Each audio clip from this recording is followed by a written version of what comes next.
Just days ago, Manchin personally handed POTUS a $1.8 trillion plan he would support, I'm told. In an interview with Brett Baer today, Manchin said, I can't get there. Manchin never told Biden he was a hard no. Just days ago, he gave POTUS an outline of the $1.8 trillion plan he could support. He said his concerns about rising inflation and $29 trillion national debt led to his decision. He's really concerned about that. If he's concerned about inflation and debt, he should raise taxes. He wants to raise taxes, right? On the rich, right? Fucking losers, dude. Like, I actually don't even, I'm like, I will never be offended for Joe Biden because he's a loser. And a loser is a loser. House staff and with his own public utterances. Weeks ago, Senator Manchin committed to the president at his home in Wilmington to support the Build Back Better framework that the president then subsequently announced. Senator Manchin pledged repeatedly to negotiate on finalizing that framework in good faith.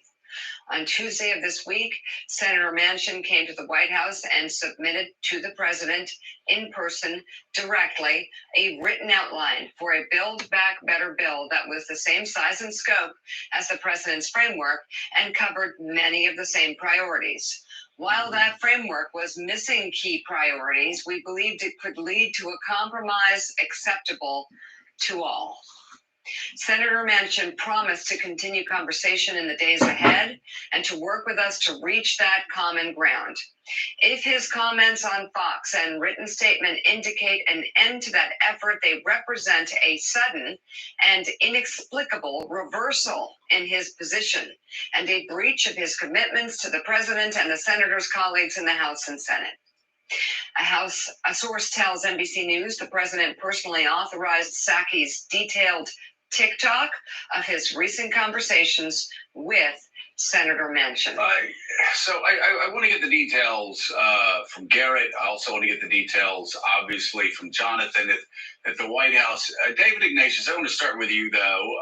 In your time in Washington, other than with the last president, who would tweet insults regularly toward members of his own party, the other party, did you find that statement extraordinary, especially when that is a president who's in a 50-50 world when it comes to passing anything through the United States Senate? I thought Jen Psaki's statement was unusually sharp and direct. The White House obviously feels a sense of betrayal, a sense of being blindsided. I contacted a very senior person in the White House involved in these negotiations from the beginning. And he said last night, Manchin's been a dance all year. We get him, we lose him, we get him, we lose him. And the strong thrust of his comments was, this process of negotiation is going to continue. So, by the way, the offense thing is lib talk. Thanks for the 5 tier ones. Omicron depression. Thank you, buddy, for the 5 tier 1. I'm gonna give it an analogy so people understand. If your boss is a dick, do you still do the work that you've been assigned? Or do you go, I'm offended, you put your feet up? Imagine you've got your shit retail job and your boss is a dick.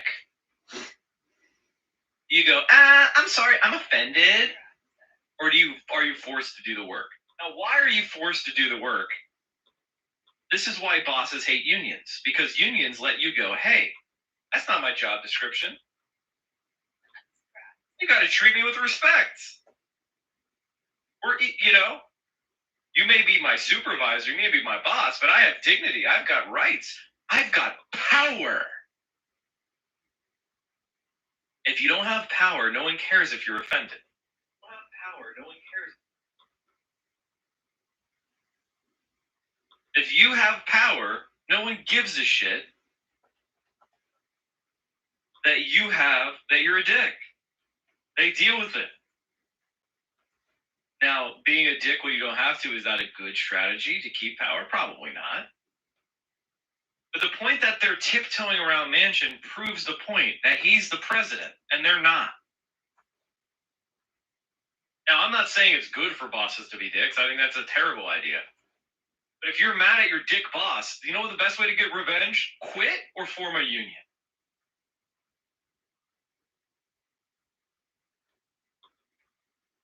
Now, leaders should lead with integrity. I couldn't agree more, stale chips.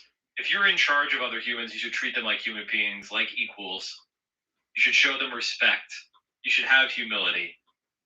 But the reason why Joe Manchin can say, I'm offended, as if it's a reason that we should give a shit about, who fuck you, is because there's no power being exercised over him. And that's why Joe Biden fails. Because a loser is a loser. But Manchin is not going to be a caucus of one in the Democratic Party. I don't know what that means in detail, but the strong sense of this comment after Psaki's was that some kind of dialogue discussion is going to continue.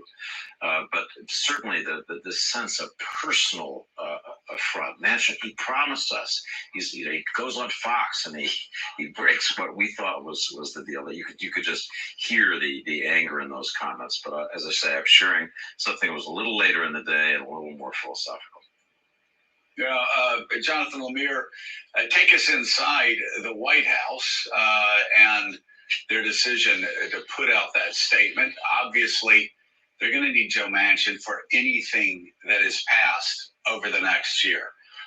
And of course, I'm sure they were angry. I'm sure they felt betrayed. I'm sure they're completely exasperated with trying to nail him down. At the same time, as I said yesterday, you could impeach Bill Clinton on Monday. He would invite you golfing on Tuesday, and you'd be working on a bill with him on a Wednesday. Because politics is not about what you have done, it's what you will do. Axiom of politics from Mike from PA. When you learn that, when you understand that it's not about gratitude, it is a power thing. So the reason why Bill Clinton was not offended by getting impeached is because that person had power over him. And if he wanted to get something done with those congressional members, because, Joe Scarborough here was a Republican congressman. And Bill Clinton was a little mewling coward, whining little nothing, loser. So he got impeached, and then he turned around and worked with these people. But it's because politics is about the future, not the past.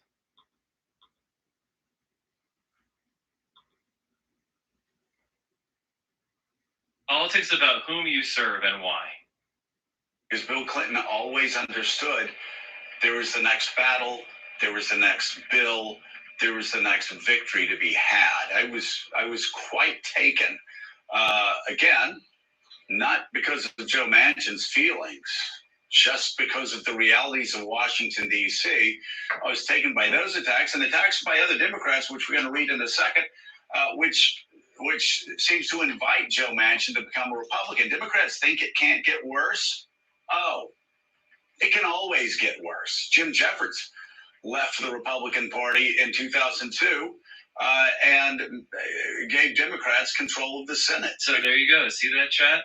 Don't be mad at Joe Manchin, because if you're mad at him, he might leave and become a Republican. And if he leaves and become a Republican, he might obstruct everything the Democrats are trying to do.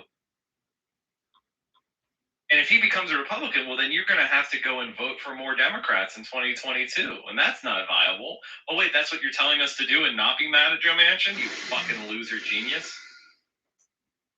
If Manchin switched, I think it would help the Dems at this point more than it would hurt them. It would be pretty bad. It would be pretty bad. It's bad because Republicans are really insane. And it would basically mean that Joe Biden had 1 year as president. Remember when this guy was saying we need to tax the rich more? Well, we're going to tax the rich through magic. Because of his problems with George W. Bush. So help me understand what led to that. And then after that, was there an understanding of the White House that they needed to cool down and figure out a way to restart talks with Manchin? Because with Manchin, it's never over. It's never over. He can say it's over, but there's always another deal to be had. They can chop up this plan and pass the plan piece by piece. I mean, there's always another deal with this guy. Yeah, this was really uncharacteristic, really for this White House. First, we have a president who's a former senator who's been very respectful of the process, saying, look, my former colleagues need the time to figure this out. They need to eventually figure out a way to get to yes. It's also a team of aides in the White House that's really prides itself on keeping its head down and its focus on the mission and not be distracted by outside noise. And I think that goes to show just how angry they were. This was a deeply personal statement, and it mentions that it mentions Joe Biden's home in Wilmington.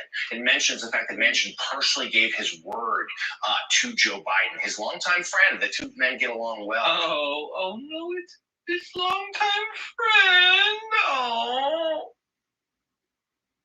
And there was reflective of a sense of betrayal here. That yes, as to David's point, it's been a dance, and they feel like they have some moments and not others. One of those moments they thought they had them was earlier this week when Manchin came to the White House, as we've reported today, and it talked to Biden, shook the president's hand, and it said, look, here's a deal I can live with. It's about the same total cost, about $1.8 trillion. To be clear, there are some components that needed to change, but it wasn't a full rewrite. And the president, as we reported, left that meeting telling aides, he's like, look, we've got work to do, but we can get this done at some point in the first month or two of 2022. We still feel like there's a deal at hand. So to go from there on Tuesday to Sunday to have Manchin suddenly be a flat no, and not only a flat no, but a flat no on Fox, felt like it was an angry, digging, sort of almost putting salt in the wound there for the president. And that's why Joe Biden was so angry yesterday. Hey, thanks so much for watching our YouTube channel. You can follow up on today's top stories and breaking news, or catch up on your favorite MSNBC shows all in one place. Download the NBC News app today. Fucking loser, dude. Whoa, after the entire team. months of negotiations, Senator Joe Manchin, the linchpin in the 50-50 Senate, said he will not support President Biden's Build Back Better plan, effectively killing the $2 trillion social spending proposal in its current form. In an interview on Fox News Sunday, the West Virginia Democrat cited the debt, inflation, and COVID as reasons why he is opposed. I've always said this, Brett. If I can't go home and explain it to the people of West Virginia, I can't vote for it. And I cannot vote to continue with this piece of legislation. I just can't. I've tried everything humanly possible. I can't get there. You're done. This is a no. This is a no on this legislation. I have tried everything I know to do. The president put out a statement Friday saying that you still supported $1.7 trillion. He said you needed more time to finalize negotiations. And reporters asked you about that, and you said the president put out that statement. It's his statement, not mine. So now what you're saying today makes a lot more sense of why you said that. You're a no. Well, Brett, here's the thing. I've tried. I mean, I really did. And the president was trying as hard as he. And I want you to understand that I knew that the entire plan of Manchin and Sinema was to waste the entire legislative year on the Build Back Better